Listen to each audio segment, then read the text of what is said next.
गुजरात लोकसभा चुनाव की तैयारियों में जुटे राजनीतिक दल को हैदराबाद के सांसद असदुद्दीन ओवैसी ने बड़ा झटका दिया है। उनकी पार्टी AIMIM ने गुजरात की लोकसभा में 2 सीटों पर चुनाव लड़ने का ऐलान करके राज्य का सियासी पारा काफ़ी ज़्यादा बढ़ा दिया है।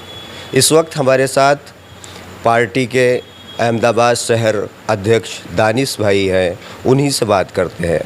दानिश भाई, चुनाव लड़ने के पीछे का सबसे पहला मकसद क्या रहा? देखिए, चुनाव लड़ने के पीछे का सबसे पहला मकसद जो है वो लोकतंत्र है, क्योंकि जब तक चुनाव लड़ने का मकसद और चुनाव का जो रिज़ल्ट है वो आपको कब हासिल होगा, जब आप लोकतंत्र में विश्वास करते होंगे। और लोकतंत्र में 2 तरीके हैं, या तो आप वोटर बने या तो आप कैंडिडेट बने। तो हम अपनी ज़िम्मेदारी के साथ अब तक जब तक वोटर थे तब तक बन रहे थे, अब जाके कैंडिडेट बने हैं। कितनी सीटों पर चुनाव लड़ने का फैसला किया? देखिए, 2 सीटों को डिमार्क किया है। एक भरूच की सीट है और दूसरी है गांधीनगर की। लेकिन इसके अलावा भी कई दूसरी सीटें हैं जिन पर अलग अलग तरीके के लोगों का क्लेम है। आला कमांड तय करेगा उसमें कि जो भी क्या रिज़ल्ट निकल के आते हैं इन चीज़ों पर। 2 सीटों पर ही लड़ने के पीछे की मकसद क्या है? क्योंकि देखा जाए भरूच का जो सीट है वो काफ़ी दिलचस्प मोड़ पे पहुंच गया है। आम आदमी पार्टी ने अपना उम्मीदवार उतारा है, कांग्रेस गठबंधन के साथ है, बीजेपी ने मनसुख वसावा को एक बार फिर से दिया है। तो वहाँ कौन से ऐसे उम्मीदवार को उतारने का फैसला किया है जो इन दोनों लोगों को टक्कर दे सके? देखिए, मुझे लगता है कि जहाँ तक उम्मीदवार उतारने की बात है तो कैंडिडेट तो अलकरीब उसके लिए भेजे गए हैं आला कमान के पास, और वो अपने तरीके से तफ्तीश करके जो सूटेबल कैंडिडेट होगा उसके ऊपर मोहर लगाएंगे। लेकिन सवाल ये है कि जिस तरीके की बात पूरा भारतीय जनता पार्टी और उसका मुखालिफ जो पूरा तबका है, इंडिया अलायंस की बात हो या और किसी की भी बात हो, तो मुझे ये बताइए कि 30 साल तो हो गए विधानसभा को हारे हुए।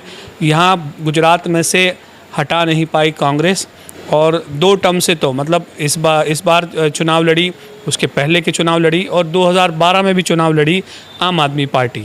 परिस्थितियाँ, रिज़ल्ट आपके सामने है। दूसरी बात की जाए लोकसभा की, तो पिछला जो चुनाव था उसमें 26-0 गुजरात में, उसके पहले 2014 की बात थी तो 26-0।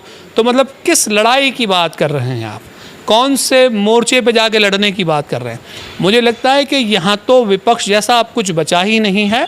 जो मिली भगत जो थी राजनीति की, वो उसके सारे पैमाने अवाम के सामने खुले हो गए हैं।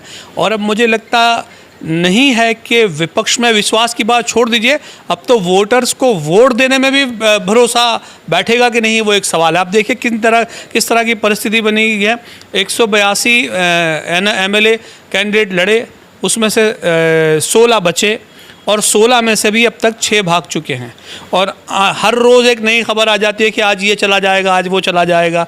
दिक्कत ये है कि आम आदमी जो थोड़ा बहुत राजनीति में इंटरेस्ट रखता था, उसको ये समझ में नहीं आती कि सुबह सुनो कि ये चला जाएगा, शाम में सुनो कि वो चला गया, रात में सुनो कि ये चला गया। मतलब अब वोट का आधार किस पर निर्भर करेगा? वो वोटर निराधार लगा है।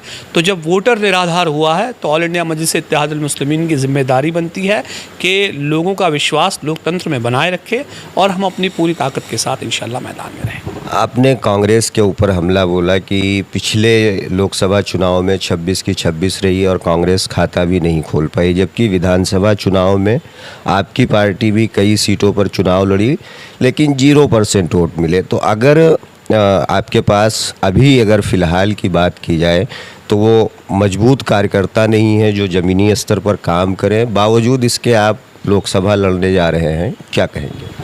देखिए, मुझे लगता है कि ये जो काउंटर है ये बिल्कुल सटीक नहीं है। उसका रीज़न मैं आपको एक बात बता दूं कि जब विधानसभा की आप बात कर रहे हैं तो विधानसभा में हम 12 सीटों से लड़े थे, 182 सीटें थी।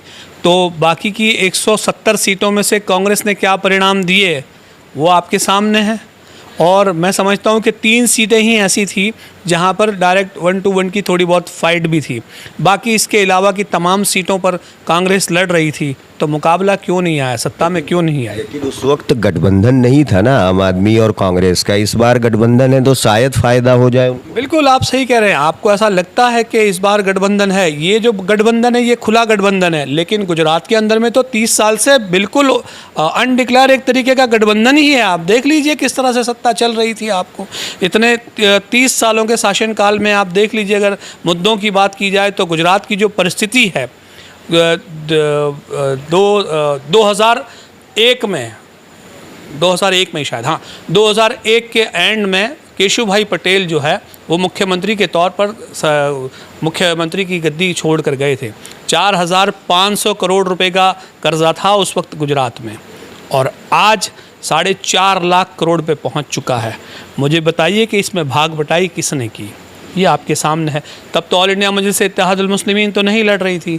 उसके बाद की आप बात करें तो विधानसभा की बात छोड़ दीजिए, लेकिन पिछले टर्म से आप देखिए तो अगर मुसलसल दलितों की बात हो, मुसलमानों की बात हो, आदिवासियों की बात हो, आदिवासियों के मामले में आप देख लीजिए तो जितने भी ट्राइबल बेल्ट हैं वहाँ पर आपको कांग्रेस नज़र आएगी। दलितों पर जुल्म और ज़्यादती की बात की जाएगी, वहाँ आपको कांग्रेस और बाकी के विपक्ष पार्टियाँ नदारत नज़र आएंगी। मुसलमानों का तो हाल ही छोड़ दीजिए, द्वारका में तो जो उन्होंने बर्बरता मचाई है उसके अंदर में तो ना वहाँ के पालिका प्रमुख को विश्वास में लिया गया, ना बॉडी को विश्वास में लिया गया, और बुलडोज़र इतनी बर्बरता के साथ, लेकिन कोई बोलने को तैयार नहीं है। जूनागढ़ के अंदर में क्या घटना घटी आपके सामने, आधी रात में मतलब बुलडोज़र छोड़िए वो एक तरीके से फोर्स उतार के वहाँ ख़त्म कर देते हैं। तो ये परिस्थितियों पर आपने कभी कांग्रेस की आवाज़ बुलंद सदा सुनी है? हमने तो नहीं सुनी। भारतीय जनता पार्टी के साथ की जो मिली भगत की राजनीति जो गुजरात प्रदेश में है, आप देखेंगे वो बहुत अच्छे तरीके से हाउस में जो अपना रिप्रेजेंटेशन देना चाहिए, उसके बजाय एक भी सदन ऐसा उनका जाता नहीं है जहां पर उनको सस्पेंशन ना ले लें और बाहर निकल के जोकरों की तरह अपने गले में झंडा लटका देते हैं और बाहर निकल के आ जाते हैं।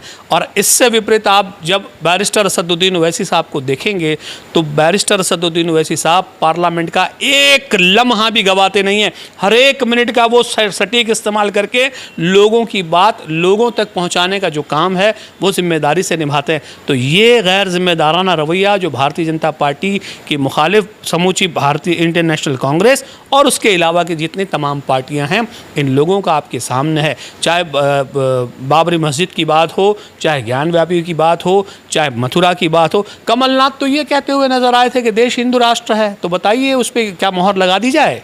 आपके ऊपर हमेशा आपकी पार्टी के ऊपर ये आरोप लगता रहा है कि भाई महंगाई हो, बेरोजगारी हो, नौजवानों के हक की बात हो, उसकी बात नहीं होती है, उसके जगह पे धर्म की बात होती है। लेकिन आज आप पहली बार गुजरात में महंगाई, गुजरात जिस तरीके से कर्ज ले रहा है उस पे बात कर रहे हैं, तो इन आरोपों को कैसे आप देखते? नहीं, मुझे लगता है कि शायद जिन लोगों ने इस पर फोकस नहीं किया तो मेरे ध्यान पे नहीं है, लेकिन हमेशा से ही मुद्दों के साथ ही ऑल इंडिया मजलिस इत्तेहादुल मुस्लिमीन मैदान में रहती है। आप देख लीजिए, अगर अभी देखा जाए तो जब तक अमेंडमेंट लाया नहीं गया था सीए पर, जैसे ही अमेंडमेंट का डॉक्यूमेंटेशन हाथ में आया, सीधे बैरिस्टर असदुद्दीन ओवैसी साहब सुप्रीम कोर्ट में पहुँचे। ये आपके सामने है। अगर 3 तलाक की बात हो तो समूची कांग्रेस खामोश थी। किसी का टायर में पंचर, मेंबर ऑफ पार्लियामेंट की बात कर रहा हूँ, जो लोग बाहैसियत मजहबी तौर पे मुसलमान थे, आप देखेंगे कि कोई बाथरूम में चले गए थे, किसी के टायर में पंचर हो गया था। ये तो तारीख रही। तो मुसलमानों के मुद्दों पर बोला कौन? कोई नहीं बोलता। सवाल ये है कि इन मुद्दों को लेकर हम हमेशा से ही आगे बढ़ के अपनी बात रखते ही हैं, लेकिन जूँ के कांग्रेस के पास अपनी कोई नीति नहीं है, इसलिए वो पूरी एनर्जी कहीं ना कहीं ऑल इंडिया मजलिस इत्तेहादुल मुस्लिमीन को रोकने में लगाती है। वही पॉलिसी भारतीय जनता पार्टी इस्तेमाल करती है। तो आप देखिए, दोनों एक ही तरीके के गाए बजाए हैं। एक इधर से वो ढोल बजा रहा है, एक उधर से शोर मचा रहा है। इसके अलावा और कोई काम नहीं है इनके पास। गांधीनगर लोकसभा सीट पर अमित शाह चुनावी मैदान में हैं। अगर आपकी पार्टी किसी उम्मीदवार को उतारती है तो केंद्रीय गृह मंत्री के सामने किस तरीके से मुकाबला हो? देखिए, मैं आपसे इस बात में यकीन रखता हूँ कि लोकतंत्र ये अपने आप में एक ताकत का नाम है, और सबसे बड़ी ताकत जो देने वाली की ज़ात है वो खुदा की है। और हमने तारीख़ में देखा है कि भारत के इतिहास की अगर बात की जाए तो हमने एक मेंबर ऑफ पार्लियामेंट की पार्टी का भी आदमी देखा है जो प्रधानमंत्री पद की जगह पे पहुँचे हैं। कई सारे प्रधानमंत्री ऐसे रहे हैं। तो राजनीति में सारी चीज़ें हालात के मद्देनज़र होती हैं। जिस तरीके के हालात बनते हैं वो अपने आप में बहुत इम्पॉर्टेंट हैं। हम हर मुकाबले में उनके मुकाबले उतरने की कोशिश कर रहे हैं। कामयाबी देना खुदा के इख्तियार में है, कोशिश करना हमारा काम है। हम ईमानदार कोशिश करेंगे और इंशाअल्लाह उसमें रिजल्ट निकलेगा। भरूच से चुनाव लड़ने के ऐलान के बाद ही एक बार फिर से आप लोगों पर भाजपा की बी टीम होने का आरोप लग रहा है और अक्सर ये लगता रहता है, कैसे इसे देख? देखिए, मैंने दोनों बातें आपको दिखाई कि पिछले 2 टर्म की बात की जाए 2019 में, 2014 में आप देखेंगे तो 0 बटा सन्नाटा, एक तरफ इंडियन नेशनल कांग्रेस और दूसरी तरफ भारतीय जनता पार्टी। इन दोनों चुनावों के अंदर में, लोकसभा के चुनाव में, ना तो ऑल इंडिया मजलिस इत्तेहादुल मुस्लिमीन थी, ना और कोई इनके मुकाबले पार्टी थी। ये तो लोकसभा की बात हो गई। विधानसभा की बात तो मैंने आपको 30 साल की दुख जो है सुनाए। मेरी अगर उम्र की जाए, जब से मुझे समझ आई है राजनीति की, तब से लेकर आज तक आप देखेंगे कि हमने तो अपने होश में भारतीय जनता पार्टी के अलावा किसी प्रकार की कोई और राजनीतिक पार्टी ही नहीं देखी सत्ता में। ये आपके सामने है हालात। तो ये थे दानिश कुरैशी, जिनका साफ तौर से कहना था कि पार्टी चुनावी मैदान में उतर गई है, लेकिन देखना दिलचस्प होगा कि किस तरीके से MIM को लोकसभा चुनाव में कामयाबी हासिल होती है।